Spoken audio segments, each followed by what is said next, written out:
Alright, this is the inking portion of the mythosaur skull custom order. So I'm going to basically talk you through how I do the dyeing portion and the highlight and color it. Hopefully there won't be too much lag in between the work.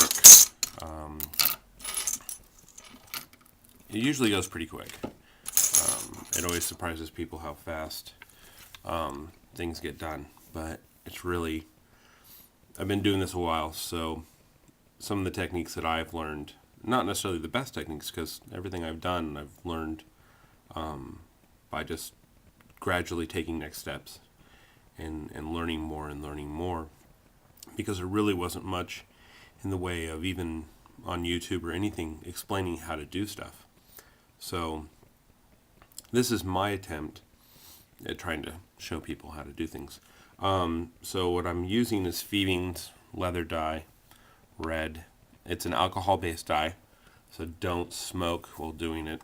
If you put the dye on the leather, and you can actually light it on fire, and it'll burn off the residual blah, blah, dye. So it can be kind of, I actually did that once to see if it actually would do anything, and it did. It was a little surprising. So this custom order is basically asking for the mythosaur skull to be red and the border to be red, and then we'll use the EcoFlow Chestnut, I believe it is, to bring out all the rest of the highlights. So load up your brush and then just start working it. What I try not to do, one of the things I've always tried to do with my work is I've tried to not minimize the imperfections, because part of the unique thing about these patches is that they're one of a kind, each one of them. You know, I'm not trying to, like, oh, one of a kind. But they are. Each one, I mean, the leather reacts differently each time. It reacts different to the dye. I mean, it's not a great difference between all of it, but I try to make inconsistencies in just the blotchiness of the color, because I find that it makes it have this unique quality to it that the look, it's just I don't know. I find it more appealing to the eye. It's softer, maybe, not as mechanical, you know, because a lot of the stuff that's out there on the web or around that's for retail, standard sale retail kind of thing, they're just mass-produced, stamped, generic, no variations, truly variations. And you know, you can see the highlight, the low and high points. You know, it's tooled, so there's going to be variations. But I think also by doing the color this way, that makes it uneven, kind of makes it even more fun. And I don't know, it's just fun. It's one of those hobbies that I've done that is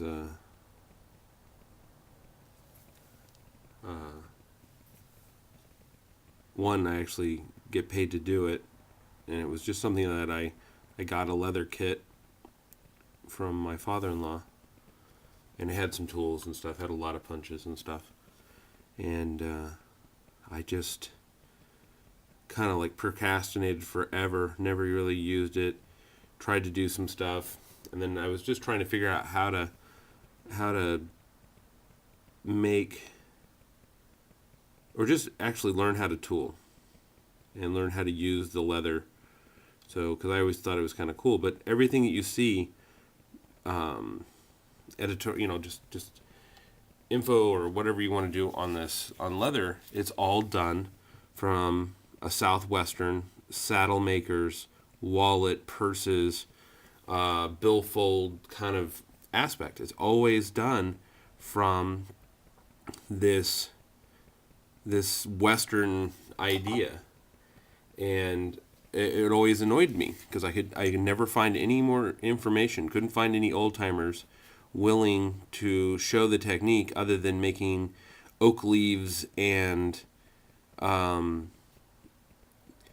walnuts and acorn patterns and the flowerets and everything else more southwestern. And I never found anything that was different. Even if you go and tear through Etsy, it still doesn't break away from that medium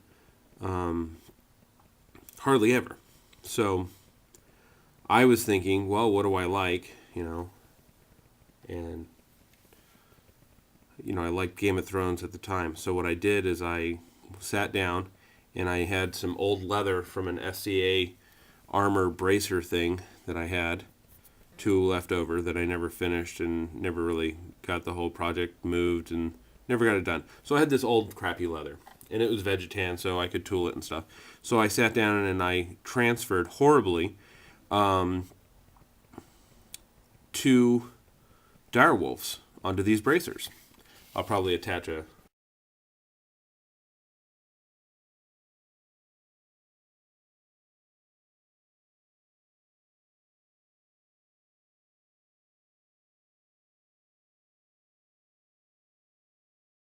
little picture of what they look like. And they looked horrible. They were just god awful. But I got hooked. And I was like, wow, this is really awesome. But they were big pieces and they both didn't match and they were just, I don't know. It was just kind of subpar. I wasn't really impressed. So I put them on eBay, and about 5 days later they sold for about $15, which I was like, hot damn, that's pretty cool. Sold something for $15 that I wouldn't even given to somebody, or I would have given to somebody, sorry. I would have given it to them if somebody asked for it, because I just didn't think that they were so new. It's like a little kid coming home from school, with his very first macaroni picture, and the parent's like, "Oh, I love it," and puts it on the fridge. So somebody had bought my Stark bracers for $15. I was ecstatic. I was like, "All right." So I got kind of nipped double side. I like doing the leather work. I like doing the actual tooling, and then holy crap, somebody bought my stuff. So that was cool. I was hooked. Told my wife, "Hey, I just made $15 on eBay," and somebody got, in their opinion, got something that they'll probably cherish or love, or eventually dawn on them that it sucks. But it's all in the eyes of the beholder. So I said, well, what else can I make? What else can I make that's not going to be crazy huge and impossible? And I thought, well, hell, if I'm going to do this, let's do the Game of Thrones House Targaryen dragon sigil, but I'll make it a big one, and that will make it easier for me because it's a big piece. Oh yeah, I'm changing colors right now. I'm going to go to Oxblood. It's slightly different. It's more of a purplish, and I'm just using that on the border just to create a little bit of variation in the overall look. So I sat forward to do this Targaryen seal, and I didn't have a big enough printer at the time to be able to do a straight printout of it.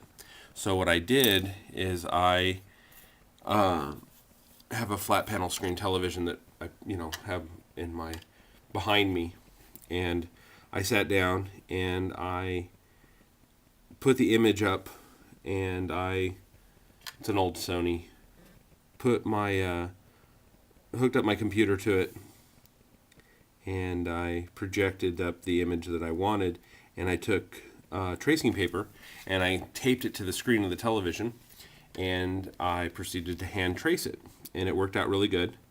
I still have the same trace. It's sitting up above my shop right now at my desk, and so if I ever want to attempt it again, and then I proceeded to hand tool that, and my idea was to give it to my daughter, because she's a big Game of Thrones fan, just like everyone in our household. We even have a dog that's named Khaleesi. So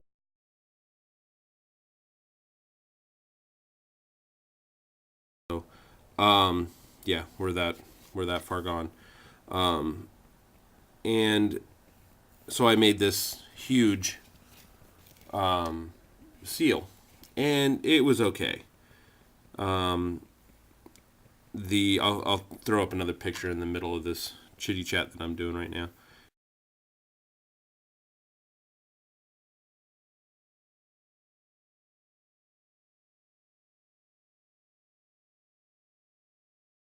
So that you can see it, and it turned out all right. My daughter was like, it's a little too red, this and this, and so she was like nonplussed, and I wasn't like, no, you must have it, and she's like, no, I said, okay, well, when I get better at this, I'll make you another one that'll rival the first one, and you'll love it. So my goal was actually to mount it and put it on this piece of wood and stuff, and it never really happened. I was just like, meh. I wasn't loving it. The further away from I got from it, the further you step back from it, you're like, oh yeah, well, whatever. So I kind of shelved it away for a while. Really didn't think about it. And then I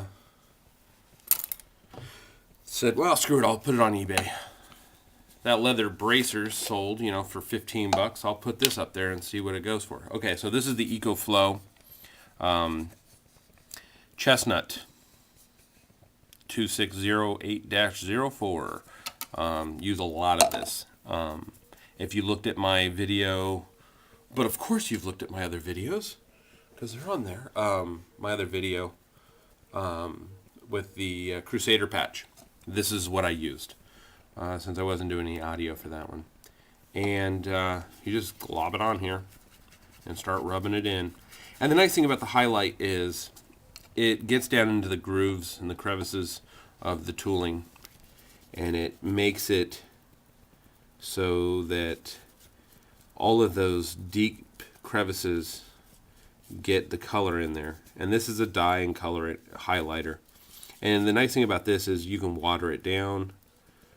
You can make it lighter. You can leave it on longer. It also gives kind of a finishing glaze to it, and it's kind of like seals it a bit. And you can see how dark it is already, how much it's darkened up. Let me move my light over here real quick. I keep burping. It's got to be awesome on here. I'll have to make a little beep. So you just rub it in, rub. I've got this one brush, I use it for everything. And just rub it in. And they make different color highlights and stuff. They make blacks and different colors. And so I just keep rubbing it and kind of massage it. It's leather, just massage back and forth. And you can really start bringing out all the details. And then once you've got it all rubbed in, and you're pretty sure you got it into every space that you can, then you can drop your brush, put your lid back on your product, because I've got nice stains on my workbench from me not putting the lid on something, and I've got some harder to find dye that has just leaked out because I didn't put the top back on very tight. So then you just start buffing, and I just do little circles. You don't want to press too hard, because the compound, this highlighter, it softens the leather, and because it's a water base, so the leather is softer than it would be normally. And you just rub it, and I'm very gently rubbing it right now. And you just keep rubbing it, and you can see the sheen come out of it. and you can see how it shifts. But everything that stays down in deep is going to stay nice and damp. And there it is. And then you grab your trusty clipboard. Oh yeah, back to that we get off topic all the time here. Scatterbrain. Get your good knife. If you're gonna buy any knife, don't buy an X-Acto knife. You're gonna hurt yourself. Get this. As you can see, all those stains on it. This is a fabulous knife. You unscrew it, and the blade comes out, or it does come out. You unscrewed a lot. There's the blade. And this thing is meant for leather working. It's meant for cutting leather. Change your blades often. The sharper the blade, the easier it is to do the work. So what I do is I go through, slice, just little cuts, and that helps guide the knife. So I did the Game of Thrones Targaryen seal. Put it on eBay. Didn't sell. Put it for like $20. This thing is like 12 inches in diameter. It's one of my better pieces. Didn't sell. I was like, forget it. This whole thing about, selling stuff on eBay, I'm just going to do my leather working. So for the longest time, all I did was try to figure out what I could make small. And so I started looking around, and I went online, and kitschy pop art, Star Trek, Star Wars, and that's what I did. I just started doing Imperial cogs, the Boba Fett stuff, and just started making these things. And then after I built up a certain amount, I was like, well, what am I going to do this? I'm going to run out of friends to give them to, and who's really going to want to have, stuff that I've made given to them. So I said, well, I'm going to just throw them back on eBay. So I started putting them on eBay. Never really thought that they would take off. Never thought that they would actually go anywhere. And lo and behold, they did. Start getting people asking for different colors. Having people tell me, go to the Maladorian Merc Club, Costume Club, and get on there and show your work there. Put more stuff on Facebook. Try to get your stuff out there. And so I did. And now I get to get custom orders, just like this one. And then I had some nice gentlemen recommend that I do military patches. And I really didn't think about that, but our military guys love wearing patches on their flak vests, on their gun bags, you name it. So I do a lot of the military stuff, a lot of Navy SEAL stuff, and I don't think they're all active military, because as far as I know, the regulations for active military don't really allow you to have. You really can't put whatever patch you want on there, because they need to be able to identify all that stuff. But I've had a lot of guys ask for this stuff. And my trusty IKEA cutting board. Yes. Tried and true. See, it says right there. IKEA. Right there. This thing has seen some better days, but it's always works for me. So there's the patch. As you can see, it's drying now, getting that patina. And then there's the back. It's all cut out. Very easy to do. But of course, I speak in terms of easy when I've been doing it a while. So that doesn't necessarily mean that if you attempt to do this, it will be as easy. But it's not as difficult. It's more or less the hundreds to thousands of dollars of investment you have to get in tools to be able to do this is really, I think, the thing that really gets people. Luckily, I was gifted a majority of my tools to get myself started, but you can spend hundreds. I have probably, you can't even see it, but there's punches over here on my desk, and I have literally like 80, 90 different punches. Half of them I don't use. I probably use like 3 or 4 to 8 punches that I actually use on a daily basis. And of those, each one of them run for about $8 to $10, and they're cheap. They're the cheapest punches you can get. And Some of them I use. Some, you know, there's a lot of texture ones I use. But if you add that up and you think an 80 punches times 10, okay, there you go. That's a chunk of change for something that you know, for doing something that may or may not make you. I mean, somebody's going to come up to you and go, hey, can you make a motorcycle seat? I'm like, no, I can't make a motorcycle seat. Well, why not? It's leather. Yeah, it's a whole nother skill set. I could probably learn how to do it, but why would I want to learn something that I'm going to do once? I mean, sure, I'd probably like to redo the seat on my Vespa. That would be actually kind of a cool thing to do. Make it like all like Star Wars themed and stuff. But I just, it's not something, there's already guys out there who do it. They do it constantly. You see tons of videos on YouTube where guys are making motorcycle seats. I'm like, yeah, okay, well, hey, will you make a wallet? I guess I could make a wallet. You're not going to like the price because the wallet's going to cost me just a material cost, even if I get a pre-cut design, like a biker's wallet with the chain and stuff. That wallet's going to cost me $40 to buy. Then if I'm tooling it and I screw the pooch, guess what? I just have to go and eat that $40. So what I have to charge you is 3 times. So what I do is I take, if I buy a pre-made product, say like a wallet, $40, then I need to charge twice the value of the wallet. So that's wallet. That's 80 plus the 40. So we can do the general math here. It gets to the point where it gets ridiculous. There's no way that, unless somebody who has expendable income is going to go, oh yeah, you know, make that for me. Okay, those people, I guess I don't meet them. Most of the people I meet, I make a keychain for the Mandalorian group, and it's just a little keychain.